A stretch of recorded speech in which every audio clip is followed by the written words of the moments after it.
With the release of Augmentation Evoker, Blizzard has released an absolutely untold Pandora's box on the Mythic Plus and have to take a big hard look at the format and how they want this game mode to evolve in the future.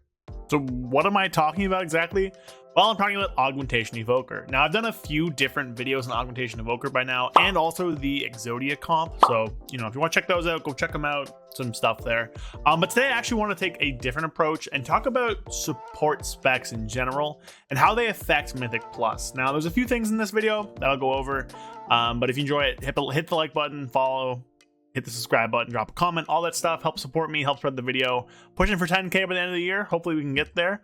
But let's just kind of dive into it. So for those of you who have maybe not been following WoW so closely recently, maybe you're taking a break, maybe you're just not playing the game. There was a new spec, a new kind of spec even, introduced in 10.1.5, the Augmentation Evoker. Now, Augmentation Evoker is unique in the way that it's technically a damage dealer. It has the red sword icon, thus it means it's DPS, but it does that in a very different way from any other specialization that we've had or have in World of Warcraft, maybe since like Classic, right? When they have like a totem enhancement shaman or whatever. And the way they do that is through buffs. They're a support specialization. Now, this is brand new for WoW. WoW doesn't really have anything like this. If you go to other MMOs like Final Fantasy, they have Bard and Dancer, I believe, and both of those are different kinds of buff specs. Now, I don't really know much about Final Fantasy. I just kind of know those exist and are a bit of an analog. So there is precedent for this kind of like support buff spec in other games, and they're fairly balanced in other games. But Augmentation Evoker, when it came out in WoW, kind of set the entire game on fire. And I think that was always going to happen just based off what Augmentation Evoker is, and Blizzard never really thought about it. But in today's video, we're going to kind of dive into it and kind of go over what Augmentation Evoker has done and kind of the mess and the hole that Blizzard has found themselves in. So with that out of the way, let's get into it. So first, I do kind of want to just set the stage for kind of what you're going to see. So this is the leaderboard for Fortified. Now, it doesn't really matter. I can do all affixes and it won't really change.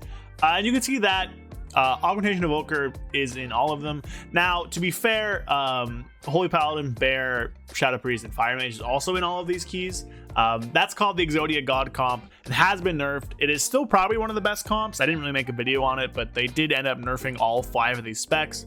Pros and cons to that. It's weird when they did it, but they came through and nerfed them. But just to show that these specs kind of make up a large share of the meta.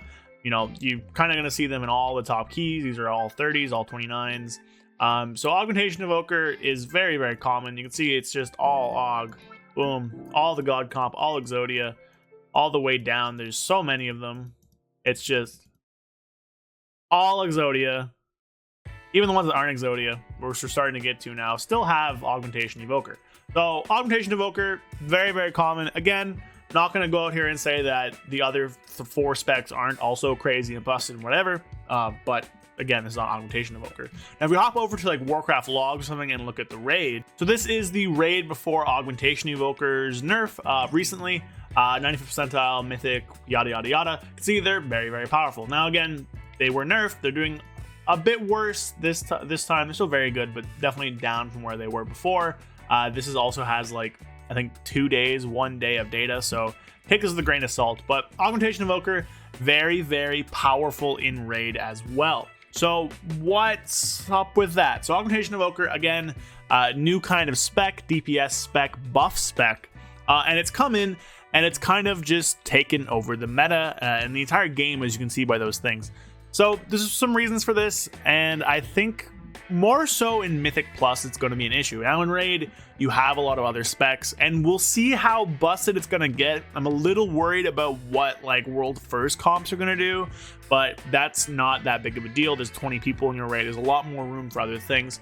But in Mythic Plus, there's only 5 spots, right? 1 healer, 1 tank, 3 DPS. And Augmentation Evoker is in a spot where it's probably always going to be brought. So it buffs things, right? Now, its main form of buff is this primary buff called Ebon Might. It has a few other buffs. It has a damage accumulation buff, Breath of Eons. It has a crit buff. It has a damage replication buff. It has like a thing you can put on their tank that does some damage.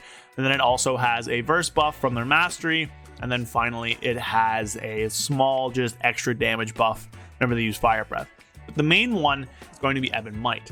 Now, I think it was always going to happen in WoW where a class was going to come in that buffed allies, right? It was a space that World of Warcraft hadn't really gone into, hadn't really explored, and was one that made a lot of sense for people to kind of want, right? People are like, oh, I want to buff my allies. Lots of people play healers to fill that kind of support role. We'll get to healers and stuff after. So it made sense that Augmentation Evoker was going to come in eventually, or some spec like it was going to come in, be a support spec, have you support your allies, have you help them deal more damage, and just overall do kind of everything. And Augmentation Evoker came in, and it was crazy busted, and everyone was expected that, and the damage isn't even the crazy part. So yes, does it really matter at the end of the day that it's doing a crazy amount of damage? No. So if you look at, I'll throw some like paint images. If you look at all these details meters, it doesn't really matter at the end of the day which one you get, whether you have 2 DPS that are higher than with a third one buffing them, or like 1 DPS higher with the other 2 buffing them, or just 3 DPS even. At the end of the day, they're probably all going to work out to similar DPS. Now there's a bit of a description or a change when that relates to like burst classes, right? If you can buff a bursting class during its burst, it's probably going to end up doing more damage. That's just kind of how WoW works and how consolidating buffs during a burst window are going to happen. But for the most part, the DPS that an Augmentation Evoker brings, or a buff class would bring, isn't the end of the world. It's probably going to equal out to be about even to having a different DPS in your party, as long as they're all equally balanced. Like, if Augmentation Evoker wasn't busted, and let's say you had a Ret Paladin that was insanely strong, and was like doing similar damage numbers as Augmentation Evoker, then there's a world where you could see Ret Paladin instead of Augmentation Evoker, for instance. But that is forgetting one thing, and I think that's the big thing, the big issue with augmentation, and the reason why Blizzard will have to take a look at Mythic Plus in general is just the utility they bring, right? So not only is that primary buff buffing the DPS, it's also buffing your tank and your healer. And by buffing your tank and your healer with primary, not only are you increasing the damage they're doing and the damage your DPS are doing, you're increasing the survivability of your tank, right? You're increasing all of their parry chance, all of their block chance, all of the like healing and damage their abilities are doing. But you're also increasing the healing your healer is doing. You're increasing all the healing they're outputting, all the shields they're doing, their ability to just top up the group. And by doing that, effectively, you are taking an entire party and lifting them up and basically giving them free keystone levels. And you can see that. Look at Raider.io. Keys basically jumped from like a 27 to a 29 as soon as Aug was introduced, because people were more survivable, people were more healers were able to readily heal people. Now again, that was a bit of an issue with Guardian and HPAL and stuff like that, but the fact that the primary buff goes onto the tank and the healer is insanely big. And even in a world where Augmentation Evoker was able to be balanced properly on a DPS side of things, this difference is going to be crazy. And that's not even mentioning the other stuff they can bring. Augmentation Evoker brings very strong not other world, but it brings utility as well. It brings the Evoker utility suite, which is strong, but it also brings just a rally for your group on a very short cooldown. It brings like an HP increase. You can have a movement speed increase. You can have some weird teleportation tech. So not only are you bringing a lot of damage to your comp, you're bringing a lot of survivability for your tank, a lot of healing for your healer, and on top of that, you're bringing very powerful group-wide defensives. So that's kind of crazy, and the thing is that that's probably going to be similar for any other support spec they do in the future, right? Unless they do a support spec that's very single target buffing focused, like buffing one singular target, not really doing much to the rest of the group, you're going to have a world where any support spec that is broad is going to end up increasing the output of a healer or a tank, and unless they're tuned to just be super poor and super terrible where you never bring them, which is an issue, right? You're just gonna bring them because they bring you so much more extra survivability, almost extra utility, and the damage is fairly equal.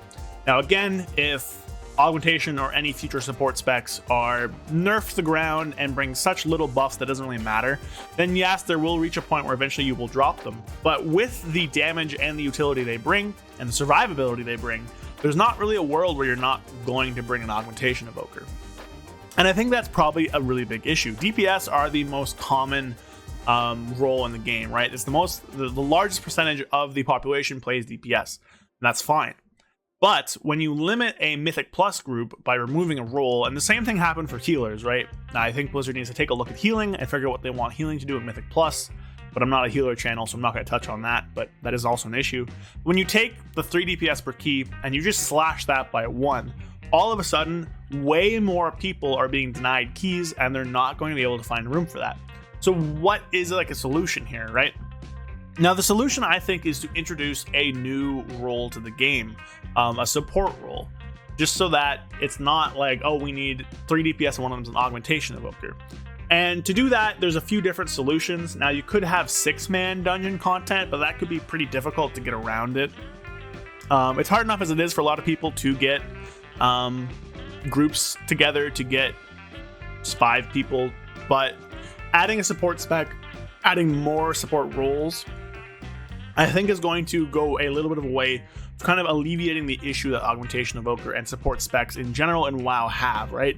Because as it stands, it's just always going to be better to bring one of them because they're bringing so much more than a normal DPS does.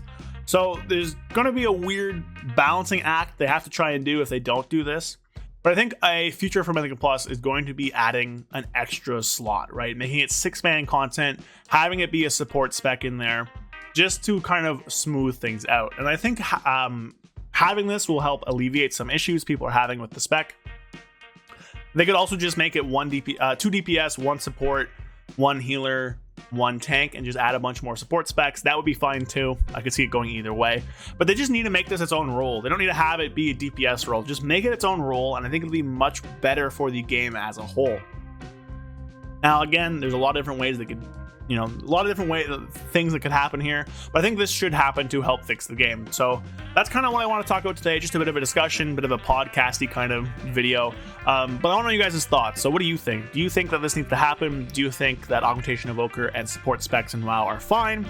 Do you think it's kind of an issue? I think the damage is fine, but I think that just like the extra stuff they bring means they're always going to be brought. And the same thing was kind of happening with healers when you didn't need a healer in Mythic Plus. So I think Mythic Plus in general, and also just kind of the support role, needs to be looked at and figured out how to be made better and more, not fair, but more open for the community, right? So more people can enjoy the game and do what they want to do. So that's going to be my video for today.